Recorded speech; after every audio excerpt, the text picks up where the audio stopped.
Ambassador صاحب، ایران امریکہ جو agreement ہے جس کا G7 نے بھی خیر مقدم کیا ہے، اس معاہدے کے حوالے سے آپ کی کیا ایکسپیکٹیشن اور خدشات کیا ہیں؟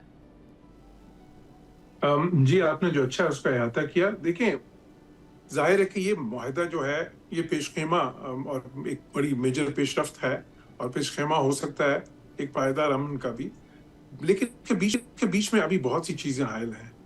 اب یہ ٹھیک ہے کہ ایک لمبا سفر طے کیا ہے اور بڑا دشوار تھا یہ سارا کچھ، اس میں بہت ہی نازک ترین مراحل بھی تھے، اور پاکستان کا جو کردار ہے پوری دنیا نے اس کو سراہا بھی ہے، پاکستان کی ڈپلومیسی کی وجہ سے ایک امن کی طرف یہ سفر شروع ہو رہا ہے۔ لیکن ابھی مسئلے کیا ہیں اس میں کہ اس میں جتنی بھی چیزیں ابھی اگری ہو رہی ہیں، کیونکہ یہ تو ایک فریم ورک آف انڈرسٹینڈنگ ہے، وہ ساری عبوری ہیں۔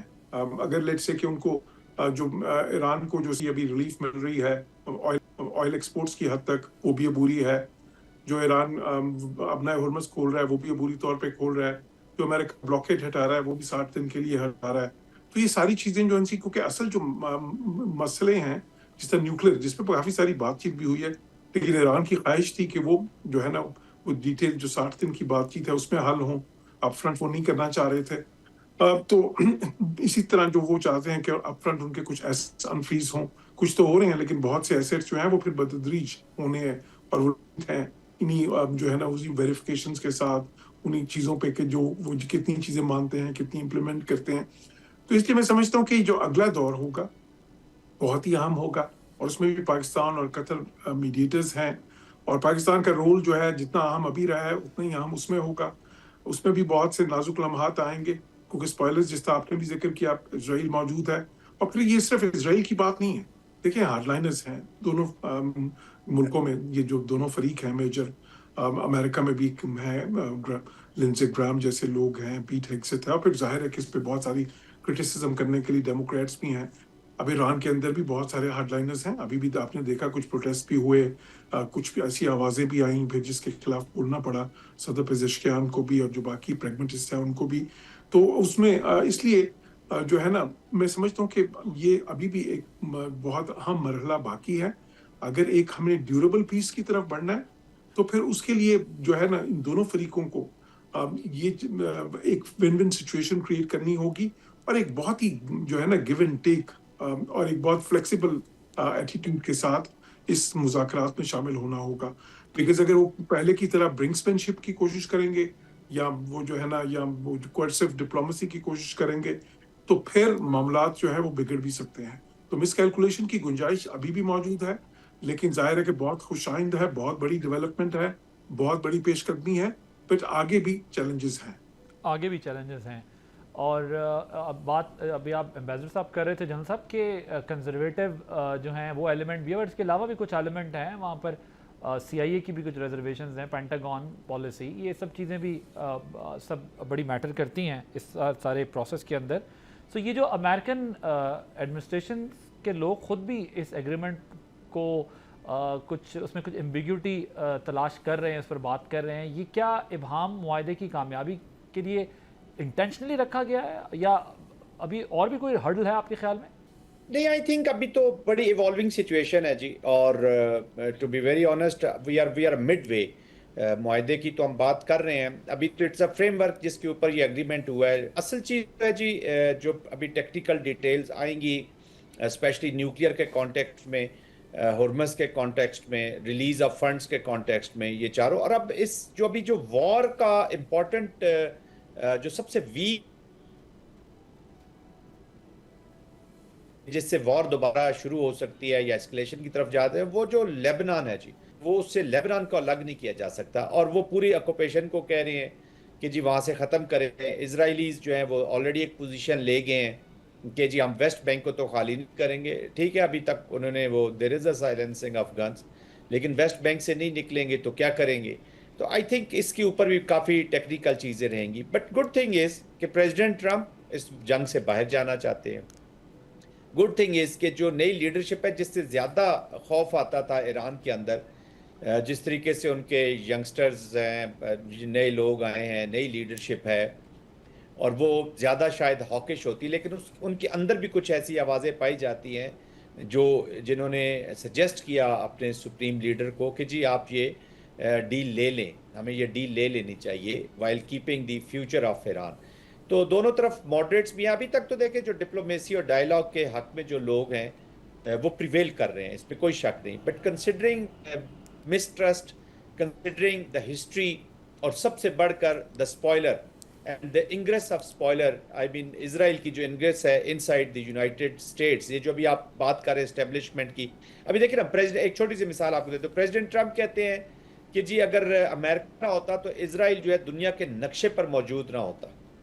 اور اس کا جواب وہاں سے اسرائیل تو دے ہی رہا ہے, لیکن جو امریکہ کے ایمبیسڈر ہیں وہاں پہ حقبی, وہ وہاں سے جواب دیتے ہیں کہ امریکہ کو یہ بھی سوچ لینا چاہیے, کو پتہ ہونا چاہیے, تو یہ بات کر رہے ہیں کہ آج اسرائیل دنیا کے نقشے پہ نہ ہوتا, کہ اگر یہ جوئش اسٹیٹ نہ ہوتی تو شاید امریکہ بھی ایسا امریکہ نہ ہوتا. تو وہ یہ بھی وہی امریکن ہیں جو وہاں پہ ریپرزنٹیشن کرے. تو کہنے کا مقصد یہ ہے کہ they have deep rooted established contacts ہیں ان سائڈ امریکن اسٹیبلشمنٹ بھی ہیں, پالیٹکس میں بھی ہیں, everywhere they are present. وہ ہوپ کر رہے ہیں کہ شاید وہ پریویل کر جائیں اور یہ معاہدہ سبوٹیج ہو جائے اور یہ ختم ہو جائے اور پھر واپس ہم اسی طرف چلے جائیں. بٹ تک to be very honest leaks بھی آئی ہیں, بہت ساری چیزیں آئی ہیں. Let's wait for Friday, let's see باہر کیا آتا ہے. But they both want to get out of this war. Okay ambassador صاحب, یہ پاکستان نے پس پردہ جو سفارتکاری میں بڑا امپورٹنٹ رول پلے کیا ہے, اور پاکستان کی جو انٹرنیشنل امیج ہے اور جو ایک ڈپلومیٹک پوزیشن ہے وہ کتنی اسٹرینتھن ہوئی ہے اس پروسیس میں. اور ابھی جو خبریں آ رہی ہیں جس میں ظاہر قطر پاکستان دونوں نے رول بڑا امپورٹنٹ پلے کیا, لیکن پاکستان کی لیڈرشپ کا اس انڈرسٹینڈنگ میں, اس ایگریمنٹ میں بڑا امپورٹنٹ رول ہے. یہ how do you analyse this, اس کا کیا امپیکٹ ہونا ہے فیوچر میں؟ جی بالکل, اس میں تو کوئی شک ہی نہیں ہے. اور دیکھیں قطر کا رول تو پھر آخر میں آ کے زیادہ نمایاں ہوا ہے. پاکستان کا رول تو اس وقت سے ہے, لٹرلی جب سے یہ کانفلکٹ شروع ہوا ہے, اور ان لمحات میں بھی تھا جبکہ وہ سویلائزیشن ڈسٹروائے کرنے کی باتیں ہو رہی تھیں, وہاں سے پھر مذاکرات کی میز پہ لے کے آنا, اور پھر اس کے بعد کتنی بار یہ ہوا, لگتا تھا کہ پورا پروسیس جو ہے یہ سیز فائر کا, یہ نیگوشیشنز کا جو بالواسطہ ہو رہی تھیں یا بلا واسطہ, تو وہ سارا کچھ بریک ڈاؤن کر جائے گا. پاکستان نے اس کو بار بار ریسکیو کیا, بار بار بہت ہی محنت سے اس کو جو ہے نا ڈیریل ہونے سے, مکمل طور پہ ڈیریل ہونے سے, جو ہے نا کلیپس ہونے سے بچایا. اور پھر آخر میں دیکھیں اس نہج پہ لے کے آیا کہ جہاں پہ دوبارہ جو ہے نا سیریس سگنیفیکنٹ بات چیت ہوئی, میننگ فل بات چیت ہوئی, اور پھر بات یہاں تک کہ ایک وہ مکمل ایک فریم ورک آف انڈرسٹینڈنگ کی بات جو ہے نا مکمل ہوئی ہے. اور پھر اس کے آگے اب جو ظاہر ہے یہ ٹیکنیکل نیگوشیشنز کا دور ہے, تو اس میں تو کوئی شک ہی نہیں. اب دیکھیں پاکستان کی اس سے ہوا کیا ہے دنیا میں. ایک تو پوری دنیا میں پاکستان کا جو امیج ہے, وہ جو ہندوستان نے دہائیوں سے کوشش کی تھی کہ اس کو تباہ کیا جائے, مسک کیا جائے, وہ پاکستان کا ریسٹور ہوا ہے جو ہے. بلکہ ریسٹور تو میرا خیال جو ہے چھوٹا لفظ ہے, وہ اور بھی نمایاں ہو گیا ہے. پروفائل یہ بن گیا کہ ایک ملک ہے جو پیس میکر ہے, جو دنیا کے انتہائی اہم معاملات میں بہت اہم کردار ادا کر سکتا ہے, جو ہے نا جس کی طرف دنیا دیکھتی ہے اس وقت as a factor of stability, as a factor of peace, as a security enabler. لیکن اب دیکھیں یہ ایک ونڈو آف اپرچونٹی ہے. اس ونڈو آف اپرچونٹی کو ہمیں استعمال کرنا ہے to rebrand Pakistan. Rebrand میں کس سینس میں کہہ رہا ہوں, کیونکہ آج کی دنیا برانڈز کی دنیا ہے. آج کی دنیا میں آپ کا جو کنٹری برانڈ ہوتا ہے نا, وہی اٹریکٹ کرتا ہے ٹریڈ کو, انویسٹمنٹ کو اور ٹورزم کو. اور اگر آپ کا کنٹری برانڈ ویسا نہیں ہوتا اور آپ نہیں کر سکتے, تو پھر آپ ترقی نہیں کر سکتے, کیونکہ پھر آپ اس وہ انٹرنیشنل گلوبل اس لوپ میں نہیں ہے, یہ جو اکنامک لوپ ہے, تو پھر آپ کہیں نہیں ہیں. اور پاکستان کا المیہ یہی رہا ہے کہ ہم اس لوپ میں نہیں رہے اس طرح سے. یہ موقع ہے ہمارے لیے واپس اپنے آپ کو ری برانڈ, جس طرح سے اب تو ایک زبردست ونڈو آف اپرچونٹی ہے نا, کر کے دوبارہ سے اس لوپ میں آنے کا, جہاں سے بالکل international trade, international investment, tourism, ان ساری چیزوں میں ہم واپس آئیں. اور پھر ساتھ ہی ساتھ دیکھیں اب جو سیکورٹی فریم ورک بنے گا انشاءاللہ, اگر یہ مذاکرات کامیاب ہوتے ہیں, اس کے بعد جو دور آنے والا جو بہت اہم ہے, اس میں بھی پاکستان کا رول ہوگا تو, اور بہت اہم ہوگا.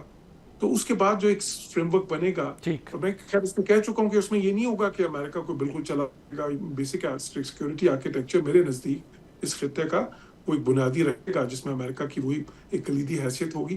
لیکن ساتھ ہی ساتھ یہ ملک چاہیں گے کہ ایک ملٹی لیئرڈ جو ہے نا آرکیٹیکچر ہو, جس میں پاکستان جیسے سعودی عرب نے پاکستان سے اسمبلی کیا ہے, اس میں پاکستان ہو, ترکیہ ہو,